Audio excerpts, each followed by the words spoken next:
ಎಲ್ರಿಗೂ ನಮಸ್ಕಾರ. ಎಲ್ರಿಗೂ ಎಜು ವರ್ಡ್ ಕನ್ನಡ ಯೂಟ್ಯೂಬ್ ಚಾನಲ್ಗೆ ಸ್ವಾಗತ. ಸೊ ಯಾರೇನ ನಮ್ಮ ಚಾನಲ್ ಸಬ್ಸ್ಕ್ರೈಬ್ ಆಗಿಲ್ಲ, ಈ ಕೂಡಲೇ ನಮ್ಮ ಚಾನಲ್ ಸಬ್ಸ್ಕ್ರೈಬ್ ಆಗಿ, ಅದೇ ರೀತಿ ಪಕ್ಕದಲ್ಲಿರೋ ಬೆಲ್ಲೈಕನ್ನ ಪ್ರೆಸ್ ಮಾಡೋದ್ರ ಮುಖಾಂತರ ಆಲ್ನ ಆಪ್ಷನ್ ಚೂಸ್ ಮಾಡ್ಕೊಳ್ಳಿ. ನಾವು ಮಾಡೋ ಪ್ರತಿಯೊಂದು ವೀಡಿಯೋಸ್ ಕೂಡ ನಿಮಗೆ ನೋಟಿಫಿಕೇಶನ್ ಮುಖಾಂತರ ಬರುತ್ತೆ. ಸೊ ಯಾರಿನ್ನು ಈ ಒಂದು ವೀಡಿಯೋನ ಸ್ಕಿಪ್ ಮಾಡ್ಬೇಕು ಅನ್ಕೊಂಡಿದ್ರೆ ಪ್ಲೀಸ್ ಈ ಒಂದು ವೀಡಿಯೋನ ಸ್ಕಿಪ್ ಮಾಡ್ಲಿಕ್ಕೆ ಹೋಗ್ಬೇಡಿ. ಯಾಕಂತಂದರೆ ಇವತ್ತಿನ ಒಂದು ವೀಡಿಯೋ ಸ್ವಲ್ಪ ಲೆಂತಿ ಆಗಿರ್ಬೋದು, ಬಟ್ ಆದರೆ ಏನಪ್ಪ ಅಂತಂದರೆ ನಾನು ಇವಾಗ 7 to 8 ಮಂತ್ಸಿಂದ SSP ರಿಲೇಟೆಡ್ ವೀಡಿಯೋಸ್ಗಳನ್ನು ಮಾಡ್ತಾ ಬಂದಿದ್ದೀನಿ ಮತ್ತು SSP ಒಂದು ಮಾಹಿತಿಯನ್ನು ತಿಳ್ಕೊಳ್ತಾ ಬಂದಿದ್ದೀನಿ. ಸೊ ಇದರ ರಿಲೇಟೆಡ್ ಇವತ್ತು ನಾನು ಸುಮಾರು 8ರಿಂದ 9 ಕೆಲವೊಂದಿಷ್ಟು ವಿದ್ಯಾರ್ಥಿಗಳ ಡೌಟ್ಸ್ ಮತ್ತು ಕೆಲವೊಂದಿಷ್ಟು ವಿದ್ಯಾರ್ಥಿಗಳ ಪಾಯಿಂಟ್ಸನ್ನು ನೋಟ್ ಮಾಡ್ಕೊಂಡ್ಬಿಟ್ಟು ಸೊ ಅದರ ಬಗ್ಗೆ ಮಾಹಿತಿಯನ್ನು ಕಲೆ ಹಾಕಿ ಸೊ ಈ ಒಂದು ವಿಡಿಯೋದಲ್ಲಿ ಜೆನ್ಯೂನ್ ಆಗಿ ಆ 8ರಿಂದ 9 ಪಾಯಿಂಟ್ಸ್ನ ಮಾಹಿತಿಯನ್ನು ಕೊಡಲಿಕ್ಕೆ ಹೊರಟಿದ್ದೀನಿ. ಸೊ ಆಲ್ಮೋಸ್ಟ್ ಇದು ಪ್ರತಿಯೊಬ್ಬ ವಿದ್ಯಾರ್ಥಿಗೂ ಕೂಡ ಅಪ್ಲಿಕೇಬಲ್ ಆಗುವಂಥದ್ದೇ. ಯಾಕಂತಂದರೆ ಕೆಲವೊಂದಿಷ್ಟು ವಿದ್ಯಾರ್ಥಿಗಳು ಒಂದಲ್ಲದೆ ಒಂದು ಪಾಯಿಂಟ್ಸ್ ಆಫ್ ಲ್ಯಾಕಿಂದ ಏನಾದರೂ ನೀವು ಬಳಲ್ತಾ ಇದ್ದರೆ ಸೊ ಅದೊಂದು ಏನಾಗುತ್ತೆ ಅಂದರೆ ನಿಮಗೆ ಇಲ್ಲಿ ಹೆಲ್ಪ್ ಆಗುತ್ತೆ. ಈ ಒಂದು ವಿಡಿಯೋದಲ್ಲಿ ಪ್ರತಿಯೊಂದು ಪಾಯಿಂಟ್ಸನ್ನ ಕವರ್ ಮಾಡಿರೋದ್ರಿಂದ ನಿಮಗೆ ಯಾವ ಒಂದು ಪಾಯಿಂಟ್ ಮೇಲೆ ಡೌಟ್ ಇತ್ತು ಸೊ ಆ ಒಂದು ಪಾಯಿಂಟ್ಗೆ ನಿಮಗೆ ಇಲ್ಲಿ ಐ ಗೆಸ್ ಕ್ಲಾರಿಟಿ ಸಿಗುತ್ತೆ ಅಂತ ಅಂದ್ಕೊಂಡಿದ್ದೀನಿ. ಸೊ ವಿಡಿಯೋನ ಸ್ಕಿಪ್ ಮಾಡಬೇಡಿ, ಬನ್ನಿ ವಿಡಿಯೋನ ಸ್ಟಾರ್ಟ್ ಮಾಡೋಣ. ಸೊ ಈ ವರ್ಷ ಅಂತಂದರೆ 2025-26ನೇ ಸಾಲಿನ ಸ್ಕಾಲರ್ಶಿಪ್ ಡೇಟ್ ಬಗ್ಗೆ ಸುಮಾರಷ್ಟು ಡೌಟ್ ಇದೆ. ಏನು ಡೌಟ್ ಇದೆ ಅಂತಂದರೆ ಇವಾಗ ಆಲ್ರೆಡಿ ಫೆಬ್ರವರಿ 15ವರೆಗೆ ಸ್ಕಾಲರ್ಶಿಪ್ ಡೇಟ್ ಬಂದ್ಬಿಟ್ಟು ಎಕ್ಸ್ಟೆಂಡ್ ಆಗಿದೆ. ಸೊ ಅದು ಮತ್ತೆ ಮುಂದೆ ಎಕ್ಸ್ಟೆಂಡ್ ಆಗುತ್ತಾ ಅಥವಾ ಹೇಗೆ, ಅದರ ನಂತರ ಏನಾದರೂ ನಿಮಗೆ ಸ್ಕಾಲರ್ಶಿಪ್ಪನ್ನು ಅಪ್ಲೈ ಮಾಡಲಿಕ್ಕೆ ಟೈಮ್ ಕೊಡ್ತಾರಾ ಹೇಗೆ ಅಂತ ಸುಮಾರಷ್ಟು ವಿದ್ಯಾರ್ಥಿಗಳು ಕೇಳಿದ್ರಿ. ಸೊ ಮೇನ್ಲಿ ಆಗಿ ಹೇಳಬೇಕಂತಂದರೆ ಸ್ಕಾಲರ್ಶಿಪ್ ಡೇಟ್ ಬಗ್ಗೆ ಏನಾದರೂ ಹೇಳೋದಾದರೆ 2025-26ನೇ ಸಾಲಿನ ಸ್ಕಾಲರ್ಶಿಪ್ಗೆ ಅಫಿಷಿಯಲ್ ಆಗಿ ಇನ್ನೂ ಕೂಡ ಡೇಟ್ ಎಕ್ಸ್ಟೆಂಡ್ ಅವರು ಮಾಡಿಲ್ಲ. ಅಂತಂದರೆ ಅಫಿಷಿಯಲ್ ಡೇಟ್ ಬಂದುಬಿಟ್ಟು ಇನ್ನೂ ಎಕ್ಸ್ಟೆಂಡ್ ಆಗಿಲ್ಲ. But for the if in case ಏನಾದರೂ ನಾಳೆಯವರೆಗೆ ಅಂದರೆ ಫೆಬ್ರವರಿ 15ರವರೆಗೆ ನಿಮಗೆ ಏನಾದರೂ ಒಂದು SSPಯಿಂದ ಡೇಟ್ ಎಕ್ಸ್ಟೆಂಡ್ ಆಗೋ ನೋಟಿಫಿಕೇಷನ್ ಏನಾದರೂ ಬಂದರೆ ಅದನ್ನು ನಾನು ನಿಮಗೆ ಒಂದು ನೋಟ್ ಮುಖಾಂತರನೋ ಅಥವಾ ಕಮ್ಯುನಿಟಿಯಲ್ಲಿ ಒಂದು ಪೋಸ್ಟ್ ಹಾಕೋ ಮುಖಾಂತರ ನಾನು ನಿಮಗೆ ತಿಳಿಸುವಂಥ ಪ್ರಯತ್ನ ಪಡ್ತೀನಿ. ಸೊ ಇಲ್ಲಿ ನೋಡ್ಬೋದು ಆ್ಯಸ್ ಆಫ್ ನೌ ಹಿಂದುಳಿದ ವರ್ಗಗಳ ಕಲ್ಯಾಣ ಇಲಾಖೆ ಮೆಟ್ರಿಕ್ ನಂತರದ ವಿದ್ಯಾರ್ಥಿ ವೇತನಕ್ಕೆ ಅರ್ಜಿ ಸಲ್ಲಿಸಲು ಕೊನೆಯ ದಿನಾಂಕ ಬಂದುಬಿಟ್ಟು ಏನಾಗಿದೆ ಅಂತಂದರೆ 15/2/2026 ಆಗಿದೆ. ಸೊ ಇದು ಒಂದು ಸ್ಮಾಲ್ ಡೌಟ್ ಆಗಿತ್ತು ಎಲ್ರಿಗೂ, ಅದು ಈ ಒಂದು ವಿಡಿಯೋದಲ್ಲಿ ಕ್ಲಿಯರ್ ಆಯಿತು ಅನ್ಕೋತೀನಿ. ಸೊ ಮತ್ತೇನಪ್ಪ ಅಂತಂದರೆ ಸುಮಾರಷ್ಟು ವಿದ್ಯಾರ್ಥಿಗಳು SHP ಅಥವಾ backward classes welfare department under ಬರುವಂಥ ಹಾಸ್ಟೆಲ್ಸ್ಗಳಿಗೆ ಅಥವಾ ನೀವೇನಾದರೂ ಮೈನಾರಿಟಿ ಹಾಸ್ಟೆಲ್ಸ್ಗಳಿಗೆ ಈ ರೀತಿ ಹಾಸ್ಟೆಲ್ಸ್ಗಳಿಗೆ ಅಪ್ಲೈ ಮಾಡಿರ್ತೀರ. ಬಟ್ ಹಾಸ್ಟೆಲ್ ಏನೋ ಅಲಾಟ್ ಆಗಿರುತ್ತೆ, ನೀವು ಅದನ್ನು ಕ್ಯಾನ್ಸಲ್ ಮಾಡಿಸಿರ್ತೀರ ಅಥವಾ ಹಾಸ್ಟೆಲ್ ಅಲಾಟ್ ಆಗದೇ ಇರುತ್ತೆ. ಸೊ ಈ ರೀತಿ ಎಲ್ಲ ಆದಾಗ ಏನಾಗುತ್ತೆ ಅಂದರೆ ನಿಮಗೆ ವಿದ್ಯಾಸಿರಿ ಫುಡ್ ಆ್ಯಂಡ್ ಅಕಮಡೇಷನ್ ಅಂತ ಒಂದು ಸ್ಕಾಲರ್ಶಿಪ್ ಆ್ಯಡ್ ಆಗುತ್ತೆ. ಸೊ ಅದು ಪ್ರತಿ ವಿದ್ಯಾರ್ಥಿಗೂ 12,000 ಸ್ಕಾಲರ್ಶಿಪ್ ಅನ್ನೋದು ಬರುತ್ತೆ. ಸೊ ಕೆಲವೊಂದಿಷ್ಟು ವಿದ್ಯಾರ್ಥಿಗಳಿಗೆ ಏನಾಗಿದೆ ಅಂತಂದರೆ ಹಾಸ್ಟೆಲ್ ಏನೋ ಕ್ಯಾನ್ಸಲ್ ಆಗಿದೆ ಆ್ಯಂಡ್ ಅಥವಾ ಹಾಸ್ಟೆಲ್ ಅಲಾಟ್ ಆದರೂ ಅದನ್ನ ನೀವು ಕ್ಯಾನ್ಸಲ್ ಮಾಡ್ಕೊಂಡಿದ್ದೀರಾ. ಬಟ್ ಫುಡ್ ಆ್ಯಂಡ್ ಅಕಮಡೇಷನಲ್ಲಿ ತೋರಿಸ್ತಾ ಇದೆ ಎಸ್ ಅಂತ, ಬಟ್ ಅಮೌಂಟ್ ಎಷ್ಟು ಏನು ಅಂತ ಏನೋ ಶೋ ಆಗ್ತಾ ಇಲ್ಲ. ಸೊ ಒಂದು ತಿಳ್ಕೊಳ್ಳಿ, ನಿಮಗೇನಾದರೂ ಇಫ್ ಇನ್ ಕೇಸ್ SSPಯಲ್ಲಿ ನಿಮಗೆ ಫುಡ್ ಆ್ಯಂಡ್ ಅಕಮಡೇಷನ್ ವಿದ್ಯಾರ್ಥಿಗಳಿಗೆ ಎಸ್ ಅಂತ ಇದ್ದರೆ ಆಯಿತು, ನಿಮಗೆ ಅದು ಆ್ಯಟ್ ದಿ ಇಯರ್ ಎಂಡ್ವರೆಗೆ ಅಂತಂದರೆ ನಿಮ್ಮ ಅಕೌಂಟಿಗೆ 12,000 ಬಂದು ನಿಮ್ಮ ಖಾತೆಗೆ ಜಮಾ ಆಗೇ ಆಗುತ್ತೆ. ಸೊ ಇದ್ರ ಬಗ್ಗೆ ಯಾರು ವರಿ ಮಾಡ್ಕೋಬೇಡಿ, ಯಾಕಂದರೆ ಇದು ಲೇಟ್ ಅಪ್ಡೇಟ್ ಆಗುತ್ತೆ. ಅಂದರೆ SSP ಫೀ ರಿಸಂಬಿಷನ್ಮೆಂಟ್ ಆದಮೇಲೆ ನಂತರನೇ ನಿಮಗೆ ಒಂದು ಫುಡ್ ಆ್ಯಂಡ್ ಅಕಮಡೇಷನ್ ಒಂದು ವಿದ್ಯಾರ್ಥಿ ಸ್ಕಾಲರ್ಶಿಪ್ ಬಂದುಬಿಟ್ಟು ಅಕೌಂಟಿಗೆ ಜಮಾ ಆಗುತ್ತೆ. ಸೊ ಅದ್ರ ಬಗ್ಗೆನೂ ಕೂಡ ನೀವು ವರಿ ಮಾಡ್ಕೊಳ್ಳಿಕ್ಕೆ ಹೋಗಬೇಡಿ. ಸೊ ಇನ್ನು ಮೇನ್ ಒಂದು ಡೌಟ್ ಏನಿತ್ತಪ್ಪ ಅಂತಂದರೆ ಇವಾಗ ನಿಮಗೆ ಏನಾಗಿದೆ ಅಂತಂದರೆ SSPಯಲ್ಲಿ ಇವಾಗ 25-26 ಮತ್ತು 24-25 ಸ್ಕಾಲರ್ಶಿಪ್ ಬಗ್ಗೆ ಏನು ಹೇಳಿದ್ದಾರೆ ಅಂತಂದರೆ ನಿಮ್ಮೊಂದು ಕೌನ್ಸಿಲಿಂಗ್ ಡೀಟೇಲ್ಸ್ ಆಗಿರ್ಬೋದು, ನಿಮ್ಮ ಒಂದು ಪ್ರೀವಿಯಸ್ ಇಯರ್ ಅಕಾಡೆಮಿಕ್ ಡೀಟೇಲ್ಸ್ಗಳಾಗಿರ್ಬೋದು, ಇದನ್ನು ಹೋಗಿಬಿಟ್ಟು ನಿಮ್ಮ ಒಂದು ಹತ್ತಿರದ taluka backward classes welfare department ಆಫೀಸಿಗೆ ಹೋಗಿ ಅದನ್ನು ಏನು ಮಾಡಿಸಿ ಅಂದರೆ ಅಪ್ಡೇಟ್ ಮಾಡಿಸಿ ಅಂತ ಒಂದು ಸರ್ಕ್ಯುಲರ್ ಬಂದಿತ್ತು. ಅದಾದ ನಂತರ ನಿಮಗೆ ಒಂದಿಷ್ಟು ಕಾಲ್ಗಳು ಬಂದವು.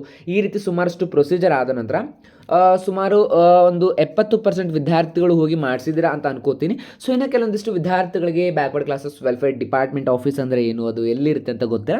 ಸೊ ಏನಪ್ಪ ಅಂತಂದರೆ backward classes welfare department office ಅಂತಂದರೆ ಏನಂದರೆ ಹಿಂದುಳಿದ ವರ್ಗಗಳ ಕಲ್ಯಾಣ ಇಲಾಖೆ. ಇದು ಪ್ರತಿ ತಾಲೂಕು ಆಫೀಸ್. ಕೆಲವೊಂದಿಷ್ಟು ಕಡೆ ಏನಾಗಿದೆ ಅಂದರೆ ಕೆಲವೊಂದಿಷ್ಟು ತಾಲೂಕಲ್ಲಿ ಮಿನಿ ವಿಧಾನಸೌಧ ಅಂತ ಇರುತ್ತೆ, ಕೆಲವೊಂದಿಷ್ಟು ತಾಲೂಕುಗಳಲ್ಲಿ ನಿಮ್ಗೆ ಗೊತ್ತಿರೋ ಹಾಗೆ ಜಿಲ್ಲಾಡಳಿತ ಭವನಗಳಿರ್ತವೆ.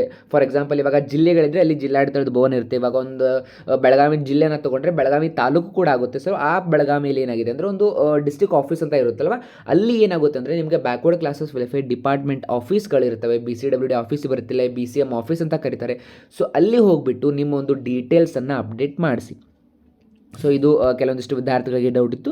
ಸೊ ಇದು ಕೂಡ ಕ್ಲಿಯರ್ ಆಯಿತು ಅನ್ಕೋತೀನಿ. ಆ್ಯಂಡ್ ಮೇನ್ ಥಿಂಗ್ ನಿಮಗೇನೆಂದರೆ ಸ್ಕಾಲರ್ಶಿಪ್ ಅಮೌಂಟ್ ಸ್ಯಾಂಕ್ಷನ್ ಆದ ನಂತರ ಸುಮಾರಷ್ಟು ವಿದ್ಯಾರ್ಥಿಗಳಿಗೆ ಏನಾಗಿದೆ ಅಂದರೆ DDO ಏನೋ ಅಪ್ರೂವ್ಡ್ ಆಗಿದೆ, ಬಟ್ ಇನ್ನೊಂದು ಮುಂದೆ ಹೋಗಿ ರಿಮಾರ್ಕಲ್ಲಿ ಏನು ತೋರಿಸ್ತಾ ಇದೆ ಅಂದರೆ DDO approved sanction order rejected by DDO undefined ಅಂತ ತೋರಿಸ್ತಾ ಇದೆ. ಅಂದರೆ DDO ಕಡೆಯಿಂದ ಅಪ್ರೂವ್ಡ್ ಆಗಿದೆ, ಬಟ್ ನಿಮಗೆ DBTಯಲ್ಲಿ ಏನು ತೋರಿಸ್ತಾ ಇದೆ ಅಂತಂದರೆ ನೋ ರೆಸ್ಪಾನ್ಸ್ ಇಲ್ಲಿ ಅಕೌಂಟಲ್ಲಿ ತೋರಿಸ್ತಾ ಇದೆ. ಮತ್ತು ಏನಾಗಿದೆ ಅಂದರೆ sanction order rejected by DDO undefined ಅಂತ ತೋರಿಸ್ತಾ ಇದೆ. ಸೊ ಇದು it's not a technical glitch. ಇದು ಏನಾಗಿದೆ ಅಂದರೆ ಡಿಪಾರ್ಟ್ಮೆಂಟ್ ಅವ್ರ ಕಡೆಯಿಂದ ನಿಮ್ಮ ಒಂದು ಡೀಟೇಲ್ಸ್ ಫಸ್ಟ್ ವೆರಿಫೈ ಆಗುತ್ತೆ. ಅದಾದ ನಂತರ ಸ್ಕಾಲರ್ಶಿಪ್ ಕಾಂಪೊನೆಂಟ್ ಎಲ್ಲ ಅಪ್ರೂವ್ ಆದ ನಂತರ ಮೇ ಬಿ ನಿಮ್ಮ ಒಂದು ಡೀಟೇಲ್ಸಲ್ಲಿ ಏನಾದರೂ ಎರರ್ ಬಂದಿರುತ್ತೆ. ಫಾರ್ ಎಕ್ಸಾಂಪಲ್ ನೀವು 24-25 ಸ್ಕಾಲರ್ಶಿಪ್ಪನ್ನು ಅಪ್ಲೈ ಮಾಡಿರ್ತೀರಾ, ನಿಮ್ಮದು ಎಲ್ಲವೂ ವೆರಿಫೈ ಆಗಿರುತ್ತೆ, ಅಮೌಂಟ್ ಮಾಡಿ ಹೋಗಿರುತ್ತೆ. ಬಟ್ ಅಟ್ ದಿ ಎಂಡ್ ಅವರಿಗೆ ಗೊತ್ತಾಗುತ್ತೆ ನಿಮ್ಮ ಒಂದು ಪ್ರೀವಿಯಸ್ ಇಯರ್ ಪರ್ಸೆಂಟೇಜ್ ಬಂದುಬಿಟ್ಟು 59 ಆಗಿದೆ ಅಥವಾ 57 ಆಗಿದೆ.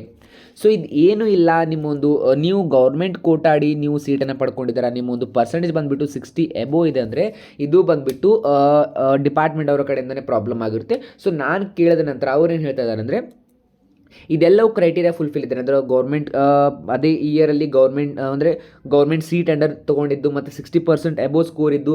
ಅದಾದ ನಂತರ ಇವಾಗ ಫಾರ್ ಎಕ್ಸಾಂಪಲ್ ಕೆಲವೊಂದಿಷ್ಟು ವಿದ್ಯಾರ್ಥಿಗಳು ಏನಾಗ್ತಾರೆ ಅಂದರೆ ಸೆಕೆಂಡ್ ಇಯರ್ ಸ್ಕಾಲರ್ಶಿಪ್ಪನ್ನು ಅಪ್ಲೈ ಮಾಡಿರ್ತಾರೆ, ನೆಕ್ಸ್ಟ್ ಇಯರ್ ಬಂದ ನಂತರ ಅವ್ರಿಗೆ ಏನಾಗುತ್ತೆ ಮತ್ತೆ ಸೆಕೆಂಡ್ ಇಯರ್ ಅಂತಲೇ ಚೂಸ್ ಮಾಡ್ಕೊಂಡಿರ್ತಾರೆ. ಈ ರೀತಿ ಏನಾದರೂ ಪ್ರಾಬ್ಲಮ್ಸ್ಗಳಿದ್ರೆ ಅಂಥವ್ರಿಗೆ ಬರೋದಿಲ್ಲ. ಇದು ಯಾವ ಪ್ರಾಬ್ಲಮ್ಸ್ ನಿಮ್ಮಲ್ಲಿಲ್ಲ ಅಂದರೆ ನೀವು ಹೋಗ್ಬಿಟ್ಟು ನಿಮ್ಮ ಒಂದು ಸ್ಟೇಟಸ್ ಪ್ರಿಂಟೌಟನ್ನು ತೊಗೊಂಡ್ಬಿಟ್ಟು ಪ್ರೀವಿಯಸ್ ಇಯರ್ ಮಾರ್ಕ್ಸ್ ಡೀಟೇಲ್ಸ್ ಮತ್ತು ನಿಮ್ಮೊಂದು CET ಆರ್ KCET ಯಾವ ಅಲಾಟ್ಮೆಂಟ್ ರಿಲೇಟೆಡ್ ಇರುತ್ತೆ ಅದನ್ನು ತೊಗೊಂಡು ಹೋಗ್ಬಿಟ್ಟು ಸೇಮ್ ಆ್ಯಸ್ ಅ BCW ಆಫೀಸ್ಗೆ ಹೋಗಿ ಅಪ್ರೋಚ್ ಮಾಡಿ ಒಂದು ಫಾರ್ಮಲ್ ಲೆಟರ್ ಬರೆದು ನಿಮಗೆ ಈ ರೀತಿ ತೋರಿಸ್ತಾ ಇದೆ ಅಂತ ಬರೆದು ಅವರಿಗೆ ಒಂದು ಸಬ್ಮಿಟ್ ಮಾಡಿ ಬಂದರೆ ಅದನ್ನು ಏನು ಮಾಡ್ತಾರೆ ಅಂದರೆ ಫ್ರಾಕ್ಷನ್ ಆಫ್ ಒಂದು ದಿನದಲ್ಲೇ ನಿಮಗೆ ಅದು ಎಡಿಟ್ ಆಗಿ ಚೇಂಜ್ ಆಗುತ್ತೆ. ಸೊ ಇದನ್ನು ಕೂಡ ಸುಮಾರಷ್ಟು ವಿದ್ಯಾರ್ಥಿಗಳು ಮಾಡಿಸ್ಕೊಂಡಿದ್ದಾರೆ.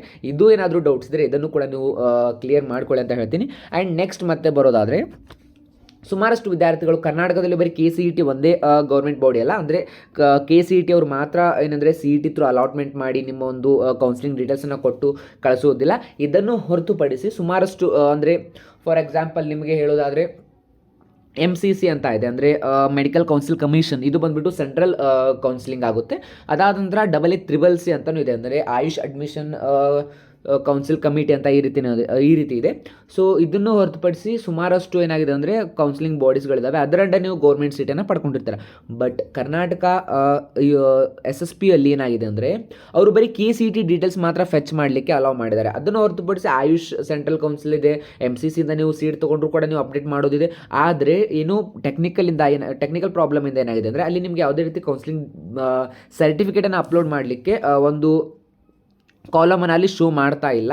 ಸೊ ಹಾಗಾಗಿ ಅದು ಸುಮಾರಷ್ಟು ಪ್ರಾಬ್ಲಮ್ಸ್ಗಳಾಗ್ತಾ ಇದ್ದಾವೆ ಅದರಲ್ಲಿ. ಸೊ ಈ ರೀತಿ ಪ್ರಾಬ್ಲಮ್ಸ್ ಇದ್ದರೂ ಕೂಡ ನನಗೆ ಕಮೆಂಟ್ ಸೆಕ್ಷನಲ್ಲಿ ಕಮೆಂಟ್ ಮಾಡಿ, ಬಿಕಾಸ್ ನನಗೂ ಗೊತ್ತಾಗುತ್ತೆ ಎಷ್ಟು ವಿದ್ಯಾರ್ಥಿಗಳು MCC ಅಥವಾ ಎಷ್ಟು ವಿದ್ಯಾರ್ಥಿಗಳು AA-CCC ಇಂದ ನೀವು ಸೀಟ್ಗಳನ್ನು ಪಡೆದಿರ್ತೀರಾ. ಸೊ ಅದಕ್ಕೆ ಯಾವ ರೀತಿ ನಾವು ಗೌರ್ಮೆಂಟ್ಗೆ ಅಪ್ರೋಚ್ ಮಾಡಬೇಕು ಅಂತ ಇದು ಕೂಡ ಗೊತ್ತಾಗುತ್ತೆ. ಆ್ಯಂಡ್ ಮೋರ್ ಓವರ್ ಏನಾಗಿದೆ ಅಂದರೆ SSPಯಲ್ಲಿ ಏನಾಗಿದೆ ಅಂದರೆ ನಿಮ್ಗೆ ಗೊತ್ತಿರೋ ಹಾಗೆ ಏನಾಗಿದೆ ಅಂತಂದರೆ 2025-26 ಮೊದಲು ನಮಗೆ ಯಾವುದೇ ರೀತಿ ರೂಲ್ಸ್ ಇರಲಿಲ್ಲ ನಮಗೆ. ಅಂದರೆ ನೀವು ಪ್ರೀವಿಯಸ್ ಇಯರ್ 60% ಮಾಡಲೇಬೇಕು, ನೀವು ಇಷ್ಟು ಮಾಡಿದರೆ ನಿಮಗೆ ಸ್ಕಾಲರ್ಶಿಪ್ ಅಮೌಂಟ್ ಸ್ಯಾಂಕ್ಷನ್ ಆಗುತ್ತೆ, ಈ ಥರ ಯಾವುದೇ ಒಂದು ರೂಲ್ಸ್ ಇರಲಿಲ್ಲ. ಬಟ್ ರೀಸೆಂಟಾಗಿ ರೂಲ್ಸನ್ನು ಅಡಾಪ್ಟ್ ಮಾಡ್ತಾರೆ ಮತ್ತು ಪ್ರೀವಿಯಸ್ ಇಯರ್ಗೂ ಅದನ್ನು ಏನು ಮಾಡ್ತಾರೆ, ಅಪ್ಲೈ ಮಾಡ್ತಾರೆ. ಸೊ ಹೀಗಾಗಿ ಏನಾಗಿದೆ ಅಂದರೆ ಸುಮಾರಷ್ಟು ವಿದ್ಯಾರ್ಥಿಗಳಿಗೆ ಸ್ಕಾಲರ್ಶಿಪ್ಪೇ ಬಂದಿಲ್ಲ. ಅಂದರೆ ಸುಮಾರಷ್ಟು ವಿದ್ಯಾರ್ಥಿಗಳು ಲೆಸ್ ದೆನ್ 60% ಇರೋದ್ರಿಂದ ಸ್ಕಾಲರ್ಶಿಪ್ ಅಮೌಂಟ್ ಅವರಿಗೆ ಏನಾಗಿದೆ ಅಂದರೆ ಸ್ಯಾಂಕ್ಷನ್ ಕೂಡ ಆಗಿಲ್ಲ. ಈ ರೀತಿಯೂ ಸುಮಾರಷ್ಟು ವಿದ್ಯಾರ್ಥಿಗಳು ಫೇಸ್ ಮಾಡ್ತಾ ಇದ್ದಾರೆ.